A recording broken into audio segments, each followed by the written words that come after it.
తాజా అంశం చూస్తున్నాం. విజయవాడలో ఓ ప్రైవేట్ ట్రావెల్స్ బస్సుకు పెను ప్రమాదం తప్పింది. రావులపాలెం నుంచి హైదరాబాద్ వెళ్తున్న బస్సులో బస్టాండ్ ఎదురుగా మంటలు చెలరేగాయి. అర్ధరాత్రి 12 గంటల 15 నిమిషాల సమయంలో ఈ ఘటన జరిగింది.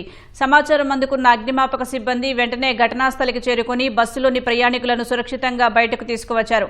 మంటలు పూర్తిగా అదుపులోకి తెచ్చారు. ఘటనలో ఎలాంటి ప్రాణనష్టం జరగకపోవడంతో అంతా ఊపిరి పీల్చుకున్నారు.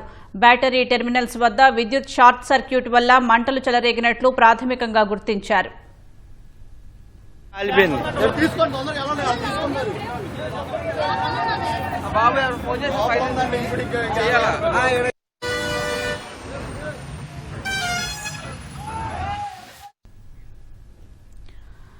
విజయవాడలో ఓ ప్రైవేట్ ట్రావెల్స్ బస్సుకు పెను ప్రమాదం తప్పింది. రావులపాలెం నుంచి హైదరాబాద్ వెళ్తున్న బస్సులో బస్టాండ్ ఎదురుగా మంటలు చెలరేగాయి. అర్ధరాత్రి 12 గంటల 15 నిమిషాల సమయంలో ఈ ఘటన జరిగింది.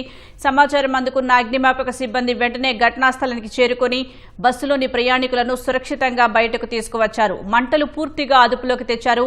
ఘటనలో ఎలాంటి ప్రాణనష్టం జరగకపోవడంతో అంతా ఊపిరి పీల్చుకున్నారు. బ్యాటరీ టెర్మినల్స్ వద్ద విద్యుత్ షార్ట్ సర్క్యూట్ వల్ల మంటలు చెలరేగినట్లు ప్రాథమికంగా గుర్తించారు.